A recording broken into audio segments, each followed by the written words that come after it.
सभी पत्रकार बंधुओं को नमस्कार। देश की राजधानी दिल्ली में नई दिल्ली रेलवे स्टेशन पर भारी संख्या में जो श्रद्धालु महाकुंभ स्नान के लिए जा रहे थे, अपने अपने घरों के लिए भी जा रहे थे, कल रेलवे प्रशासन की बद इंतजामी के कारण, रेलवे प्रशासन की निष्क्रियता के कारण एक बड़ा हादसा नई दिल्ली रेलवे प्लेटफॉर्म पे हुआ और जिसमें कितने लोग मारे गए उसका कोई सही आंकड़ा अभी तक सामने नहीं आया है। कोई कह रहा है 15, कोई कह रहा है 18। जो चश्मदीद है, जो वहां मौजूद थे घटना के वक्त, उनमें से कई लोगों का कहना है कि यह संख्या बहुत ज्यादा है। लेकिन हर बार हमने देखा कि जब भी सरकार की निष्क्रियता के कारण, सरकार की खामियों के कारण, उनकी लापरवाही के कारण कोई घटना होती है तो पहला काम किया जाता है लीपापोती का। जिन लोगों की जान चली गई उनके प्रति कोई संवेदना नहीं है। जो लोग घायल हो गए उनके प्रति कोई संवेदना नहीं है। रिपोर्टर्स के मोबाइल तोड़ो, उनको असलियत कैद न करने दो अपने कैमरे में। सरकार की तरफ से पहले मना करो कि कुछ हुआ ही नहीं है, अफवाह है, झूठ है, गलत है जो कुछ भी चलाया जा रहा है। फिर मजबूरी में जब मरने वालों की लाशें सामने आ जाती हैं तो मना किया नहीं जा सकता, मजबूरी में स्वीकार किया जाता है, फिर उस पर लीपापोती शुरू की जाती है। सबसे बड़ा सवाल है कि ये कब तक चलेगा इस देश के अंदर। देश के रेल मंत्री की, देश के सरकार की जवाबदेही कब तय होगी? कितनी दुर्घटनाओं के बाद? पटरियों पे ट्रेन आपस में टकरा जा रही है, 3-3, 4-4 ट्रेन आपस में टकरा जा रही है, सैकड़ों की संख्या में लोग मर गए, उसको दबा दिया गया, भुला दिया गया। रोज ट्रेन एक्सीडेंट हो रहे हैं, उसको दबा दिया गया, भुला दिया गया। कल जो वीडियो आया है वो बहुत हैरान करने वाला है। नई दिल्ली रेलवे प्लेटफॉर्म पे हजारों की संख्या में लोग दिख रहे हैं, हजारों की संख्या में।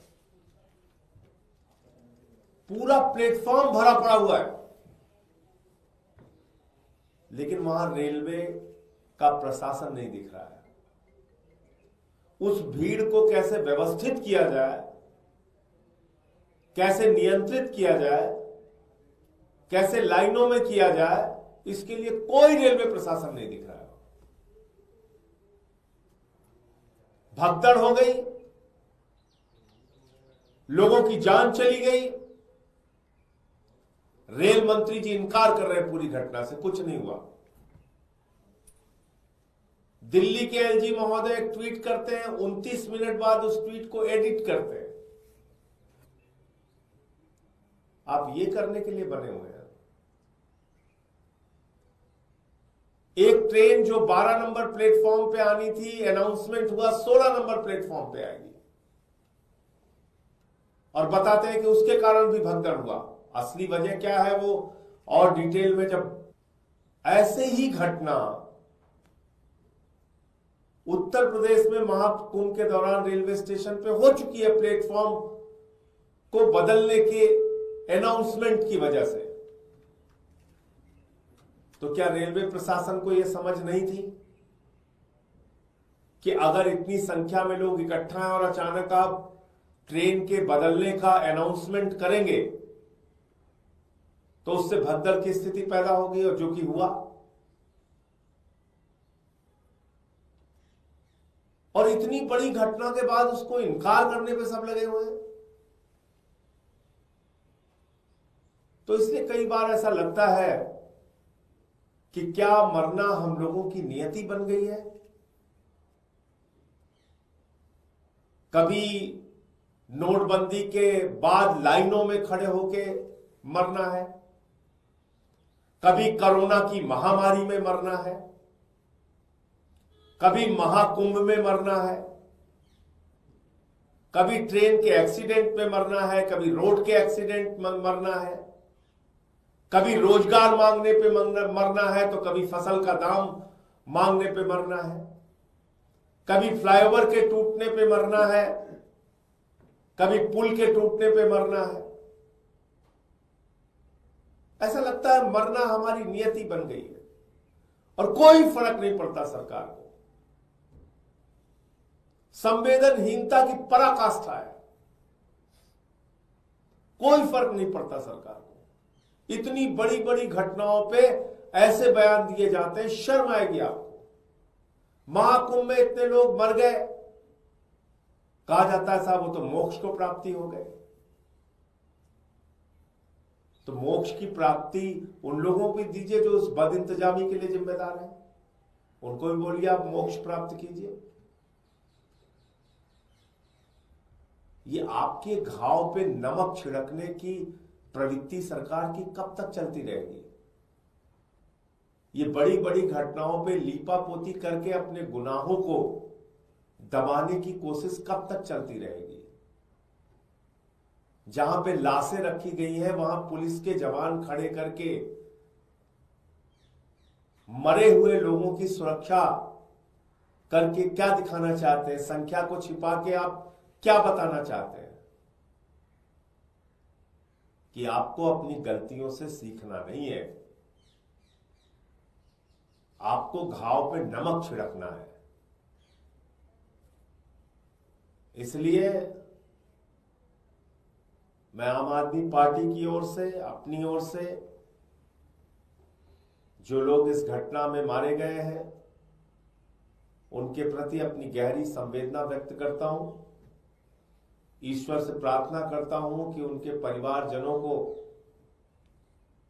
यह अपार कष्ट सहन करने की प्रभु शक्ति दे, उनकी पुण्य आत्मा को अपने चरणों में स्थान दे।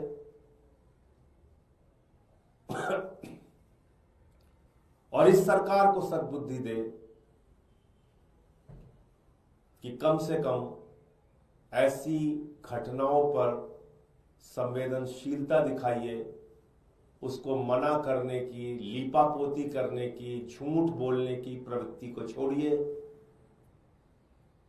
और कुछ भी बोलने पर धर्म विरोधी बता देना, देश विरोधी बता देना, विपक्ष को गालियां देना, सोशल मीडिया पे कैंपेन चलाना, ये सब घटिया काम बंद कीजिए। इससे कुछ फायदा नहीं होने वाला है, ना आपका ना देश का। गालियां आप दे सकते हैं, कोई दिक्कत नहीं। हम लोग कुछ भी बोले, आप धर्म विरोधी बता दो, कुछ भी बता दो, करो आपकी मंशा यही है। लेकिन कम से कम ऐसी घटनाओं को रोकने के लिए ईमानदारी से प्रयास कीजिए। महाकुंभ में टेंटों में आग लगने की घटनाएं हो रही हैं, भगदड़ की घटनाएं हो रही हैं। 144 साल का आपने इतना बड़ा प्रचार किया कि पूरी देश दुनिया से लोग वहां पहुंचने लगे, लेकिन उसके हिसाब से इंतजाम कुछ नहीं किया। और 2014 में तो इस देश की जनता ने भगवान चुन लिया है, तो अब उनकी कोई आलोचना तो हो नहीं सकती, क्योंकि भगवान की कोई आलोचना होती नहीं। इंसान होते तो उनकी आलोचना की जा सकती है। उनके परिवारजनों को, जो लोग इस घटना में मारे गए हैं, सरकार को उचित मुआवजा देना चाहिए। देश के रेल मंत्री की जवाबदेही कब तय होगी ये बताना चाहिए, और कितनी घटनाओं का हम इंतजार करें, और कितनी मौतों का इंतजार करें, और कितने ट्रेन एक्सीडेंट्स का इंतजार करें, कब आखिर रेल मंत्री की जवाबदेही तय होगी। मुझे इतनी बात कहनी थी। आपको कोई प्रश्न पूछना हो तो पूछ सकते। आप ही जवाबदेही के नाम पे क्या मांग कर रहे हैं? कई विपक्षी पार्टियां कह रही हैं कि रेल मंत्री को इस्तीफा देने से लगातार ऐसी घटनाएं हो रही हैं। देखिए, विपक्षी पार्टियों के मांग करने से कोई फर्क थोड़ी पड़ता है। विपक्षी पार्टियां मांग करेंगी, वो कहेंगे 4 साल और रहना चाहिए। वो तो अगर उनको खुद से लगता है कि नहीं, रेल मंत्री से कुछ संभल नहीं रहा है, महाकुंभ में जो गाड़ियां जा रही हैं उसके दृश्य आप देखिए, एसी डिब्बे तोड़े जा रहे हैं, हिंसा की जा रही है प्लेटफॉर्म के ऊपर। ये आज ये घटना जो दिल्ली में हुई है, इसके पहले तो बहुत सारी घटनाओं के वीडियो सामने आए। तो रेल मंत्री जी की कोई जवाबदेही कब तय होगी, मैं तो इतना ही पूछ रहा हूं। इस्तीफा मांगेंगे तो इस्तीफा तो कहेंगे नहीं, अगर आम आदमी पार्टी वालों ने इस्तीफा मांगा है तो उसको तो 4 साल और रहना चाहिए। ये तो सबसे सुयोग्य व्यक्ति है।